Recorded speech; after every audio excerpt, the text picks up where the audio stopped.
नमस्कार, सनमार्ग लाइव में आपका स्वागत है। दिन भर की तमाम बड़ी खबरों के साथ मैं हूं खुशबू राय और खबरों में सबसे पहले बात करेंगे झाविमो की। झाविमो के प्रदेश कार्यालय में राज्य के पूर्व मुख्यमंत्री बाबूलाल मरांडी ने प्रेस वार्ता किया।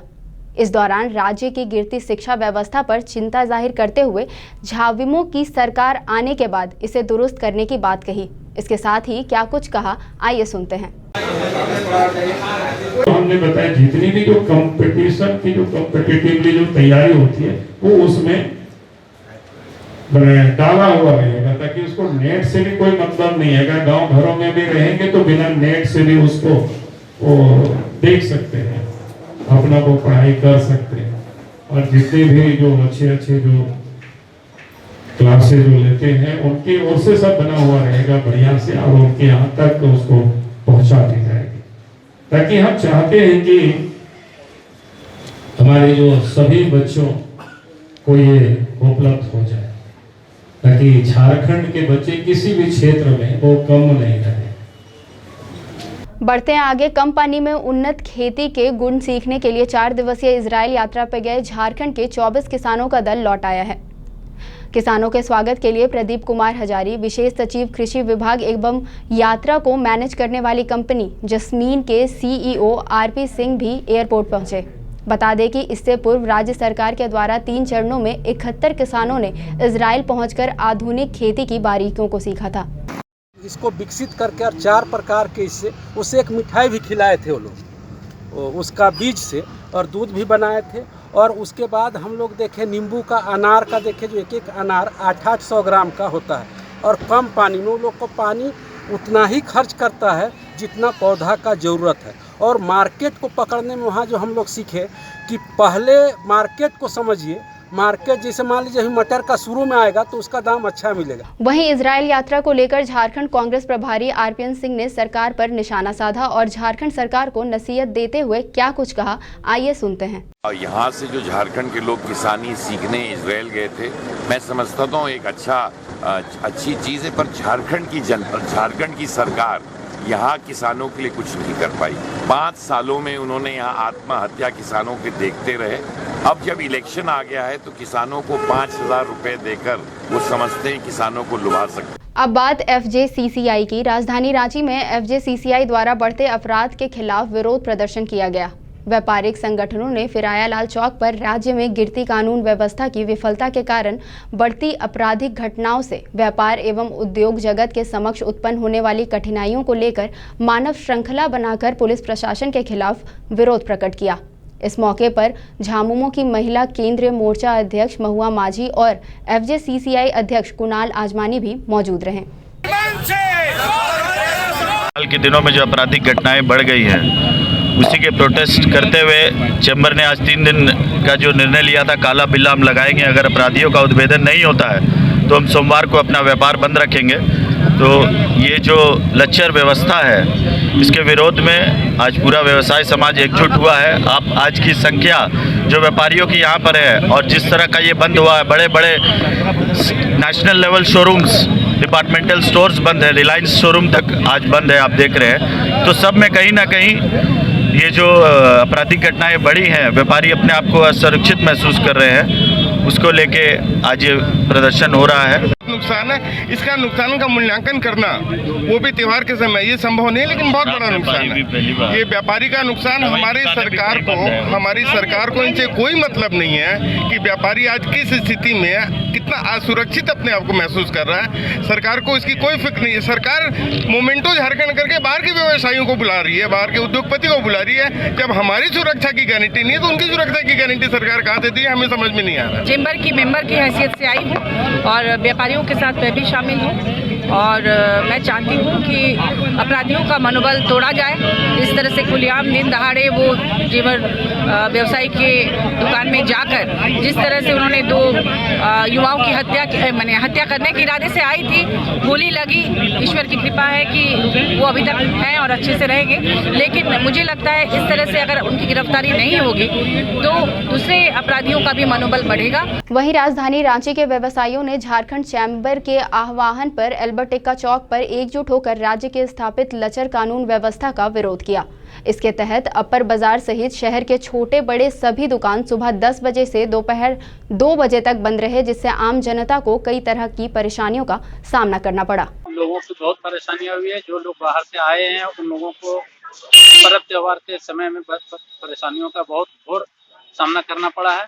जो दूर दराज से आए हुए व्यापारी होते हैं या जो भी ग्राहक आते हैं उनको इस व्यापार करने की दृष्टि से हो या अपने व्यापार घर के घरेलू सामान की खरीदारी करना हो, वो सभी बहुत परेशान हुए हैं। क्योंकि अचानक से यह बंदी कहीं से न्यायोचित नहीं लगता है। हालांकि जिस तरीके से शहर में कानून व्यवस्था की बिगड़ती हुई हालत है, उस स्थिति में हमें सहयोग भी करना चाहिए, लेकिन व्यापार का स्थिति कुल मिलाकर एकदम चरमरा सी गई है। ये 2 घंटे की जो बंदी थी, 2 घंटे की बंदी में आम व्यापारी और आम लोग काफी त्रस्त काम करने से बहुत दिक्कत हुआ, गाड़ी नहीं मिलता था तो उससे बहुत परेशानी का सामना करना पड़ा। आने जाने के लिए बहुत दिक्कत हुआ। खबरों में आगे बढ़ेंगे। झारखंड में नीतीश मॉडल की मांग, झारखंड की दुर्दशा, राज्य में व्याप्त भ्रष्टाचार, राजकथा और भीड़ द्वारा बढ़ रही हत्याओं के विरोध में आज धनबाद के रणधीर वर्मा चौक पर जनता दल यूनाइटेड के बैनर तले 1 दिवसीय धरना का आयोजन किया गया। धरना को संबोधित करते हुए प्रदेश महासचिव सह राष्ट्रीय परिषद सदस्य सुशील कुमार सिंह ने क्या कुछ कहा, आइए सुनते हैं। जनता दल के अध्यक्ष पिंटू कुमार सिंह और महानगर के अध्यक्ष राजू कुमार सिंह जी के नेतृत्व में जिला मुख्यालय पर 1 दिवसीय धरना दिया गया, जिसका मुख्य उद्देश्य है कि झारखंड में नीतीश मॉडल को उतारना है। जब तक झारखंड में नीतीश मॉडल लागू नहीं होगा, झारखंड का विकास का कल्पना हम लोग नहीं कर सकते हैं। और जो बिहार में पूर्ण शराबबंदी, बिहार की तरह हम लोग झारखंड में भी पूर्ण शराबबंदी लागू करने की मांग सरकार से कर रहे हैं, लेकिन यह सरकार है कि कान में कड़वा तेल डालकर सोई हुई है। बिहार पूरा पूर्ण शराबबंदी लागू किया है और झारखंड सरकार दुकान में शराब बेचवाने का काम करे। इन सारी मुद्दों को लेकर हम लोग जिला मुख्यालय पर आज आंदोलन किए हैं और हम लोग राज्यपाल को डीसी के माध्यम से ज्ञापन दिए हैं। यदि हमारी मांग पर विचार नहीं होता है तो हम लोग सड़क से लेकर सदन तक की सरकार के खिलाफ आंदोलन चलाएंगे। अब बात पुलिस स्मृति दिवस की। शहीदों को याद करने एवं उन्हें श्रद्धांजलि देने के लिए प्रत्येक वर्ष 21 अक्टूबर को पुलिस स्मृति दिवस का आयोजन किया जाता है। इसी क्रम में झारखंड सेक्टर केंद्रीय रिजर्व पुलिस बल के मार्गदर्शन एवं देखरेख में देश के लिए अपना सर्वोच्च बलिदान देने वाले शहीदों के पराक्रम को स्मरण करने और उनसे प्रेरणा लेने के लिए झारखंड सेक्टर में तैनात केंद्रीय रिजर्व पुलिस बल के विभिन्न कार्यालयों में पुलिस स्मृति दिवस का आयोजन किया गया। इस अवसर पर पुलिस महानिरीक्षक ने शहीदों को श्रद्धांजलि अर्पित करने के साथ साथ सभी अधिकारियों और जवानों को संबोधित किया। इस अवसर पर रक्तदान शिविर का भी आयोजन किया गया था। बढ़ते हैं आगे। पोटका के कलकापुर पंचायत के राशन दुकानदार के खिलाफ राशन कार्ड धारियों ने बीडीओ को ज्ञापन सौंपकर दुकानदार पर कार्रवाई की मांग की है। कार्डधारियों का आरोप है कि दुकानदार पिछले कई महीनों से अनियमित रूप से अनाज का वितरण कर रहा है, जिससे उन्हें कई तरह की परेशानियों का सामना करना पड़ रहा है।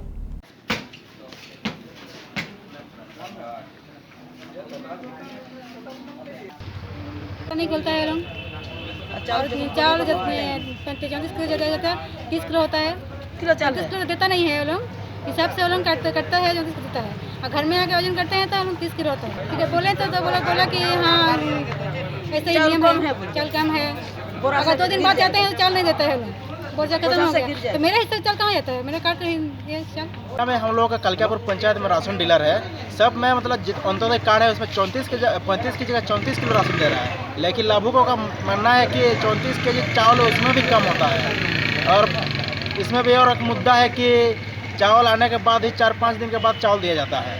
मतलब ये लोग इंतजार करता है कि जो लोग लाभुक लोग कि हम लोग कब राशन मिलेगा, लेकिन राशन सही समय से मिलता नहीं है। महीना नहीं मिलता। जैसे हम लोग लक्ष्मी नारायण महिला मंडल में 2 महीने का लैप्स चल रहा है। मतलब बोल रहा है कि 2 महीने का वीडियो सर बोले कि मेरा यहाँ से अपलोड है, राशन यहाँ से भेज दिए हैं, लेकिन अगर नहीं मिलता है तो इसके खिलाफ कुछ कार्रवाई होगा या फिर राशन जो डीलर उसको बर्खास्त किया जाएगा। बढ़ते हैं आगे। झारखंड वैश्य मोर्चा द्वारा प्रेस क्लब में बैठक का आयोजन किया गया। इस बैठक में झारखंड आंदोलनकारियों, प्रबुद्ध नेताओं और बुद्धिजीवी लोगों ने भाग लिया। बैठक की अध्यक्षता महेश्वर साहू ने की। बैठक में झारखंड वैश्य मोर्चा को वैश्य मोर्चा का नाम दिए जाने का घोषणा किया गया है। चाहे हमारे मुख्य संरक्षक रहे। दरअसल वैश्य समाज के आंदोलन और अभियान से जुड़े हुए लोगों की कल एक बैठक हुई थी जिसमें फिर से समाज के मुद्दों को लेकर 27% आरक्षण, वैश्य आयोग का गठन, इन तमाम चीज़ों को लेकर फिर से एक बार सरकार पर दबाव बनाने के लिए, संघर्ष पर उतरने के लिए एक संगठन का निर्माण किया गया है जो झारखंड प्रदेश वैश्य मोर्चा के नाम से जाना जाएगा। और हम लोग आगामी जनवरी माह में 19-20 जनवरी को उसका प्रथम महाधिवेशन रांची में करेंगे। उसके पूर्व कल हम लोग माननीय मुख्यमंत्री रघुवर दास जी को, आजसू के नेता सुदेश महतो जी को, राज्यपाल महोदया जी को हम लोग मांगों से संबंधित ज्ञापन सौंपेंगे और उनसे आग्रह करेंगे कि चुनाव की घोषणा से पूर्व वो 27% आरक्षण लागू करें, ताकि वैश्य समाज के साथ साथ झारखंड में रहने वाले तमाम जो पिछड़े वर्ग के लोग हैं उनको इसका लाभ मिल सके। खबरों में आगे बढ़ेंगे। राष्ट्रीय सुरक्षा जागरण मंच रांची इकाई द्वारा एक दिवसीय संगोष्ठी का आयोजन रांची के सेंट्रल लाइब्रेरी में किया गया। संगोष्ठी में मुख्य अतिथि के रूप में रांची के सांसद संजय सेठ मौजूद रहे। इस दौरान देश के पीओके और एनआरसी जैसे कई ज्वलंत मुद्दों पर विशेष रूप से चर्चा की गई। इसका बड़ा सिंपल उद्देश्य है, आज जो ज्वलंत मुद्दा है हमारे पास सामने है, एक एनआरसी हो गया, दूसरा आपका हो गया पीओके पाकिस्तान ऑक्युपाइड कश्मीर और जम्मू, और आपका गिलगिट और बलूचिस्तान का कैसे हम लोग पाकिस्तान से इंडिपेंडेंस दिलवाए, इसके ऊपर विचार करने के लिए, तथा एक और इम्पोर्टेंट मुद्दा जिसको कहते हैं कि हम लोग कैसे हम लोग पॉपुलेशन को कंट्रोल करें, उसके ऊपर भी हम लोग चर्चा करने वाले हैं। और सबसे महत्वपूर्ण चीज जिसके बिना कुछ भी पॉसिबल नहीं है, आप खाने के बिना रह सकते हैं लेकिन पानी के बिना नहीं रह सकते हैं, तो जलवायु को कैसे हम सुधारें और जल को कैसे संरक्षण करें, यही सब विशेष मुद्दा है। अब तक के लिए बस इतना ही। दिन भर की तमाम बड़ी खबरों से अपडेट रहने के लिए सनमार्ग लाइव को सब्सक्राइब करना ना भूलें। नमस्कार।